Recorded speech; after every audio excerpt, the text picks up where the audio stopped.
Assalamu алейкум көрөрмәним. Алдыда дүйнөлүк жаңылыктар менен бөлүшүп алып барган мен Орозбек Иманалиев. Чагылган бир күндө Бихарда жана Бекте 107 кишинин өмүрүн алган. Видеодо Түркиядагы ири гигант торнадо болду.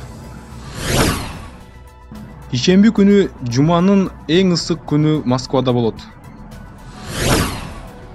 АКШда полицияны реформалоо COVID-19 жаңы толкундун айынан Италияда башаламандыктар күчөдү. COVID-19ду 25 секундта жок кылуунун жолу табылды.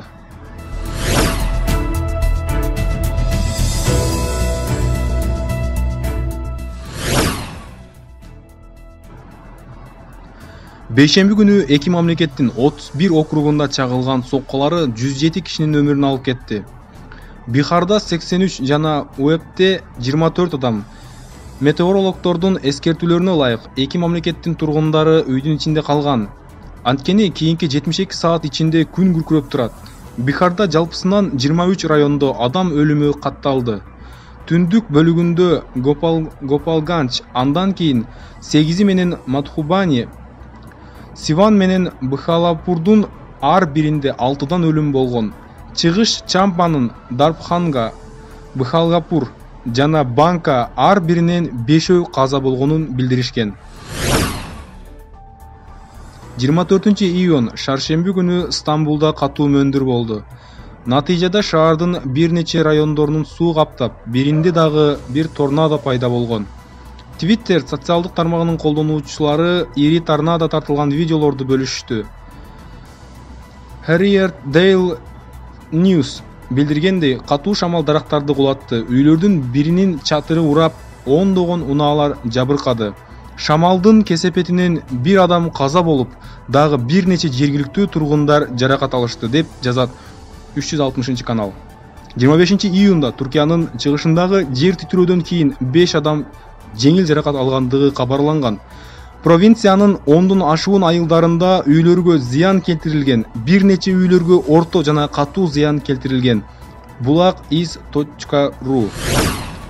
Ишемби 27 июнь Москвада жуманын эң ысык күнү болот. Бул тууралуу бейшемби 25 июнда ТАСС Россиянын гидрометеорологиялык борборунун илимий жетекчиси Роман Вилфантка билдирди.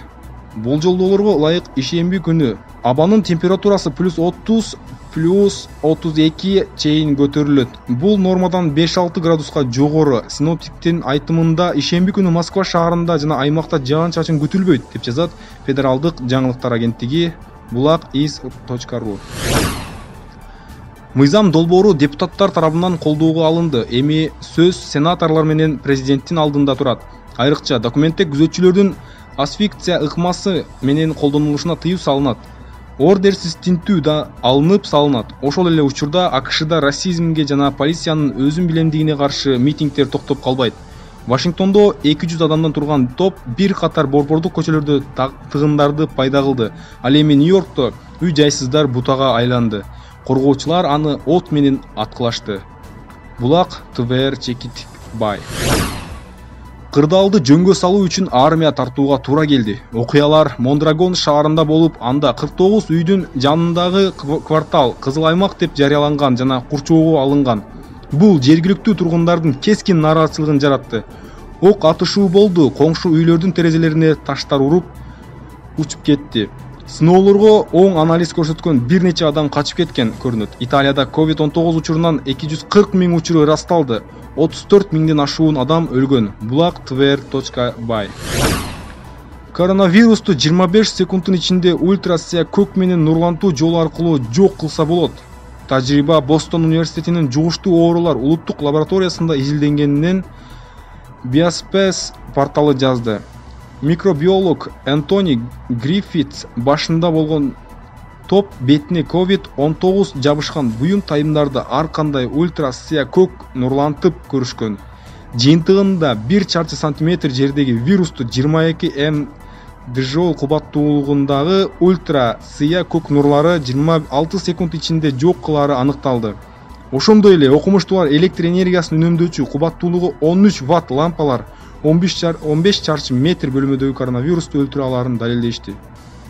Адистер ар кайсы вирустарды өлтүрүү үчүн ультрасия көк нурун 40 жылдан бери колдонуп келе жатышат. Бирок ал адам баласы үчүн дагы да кооптуу. Булак Спутник чекиткейжи.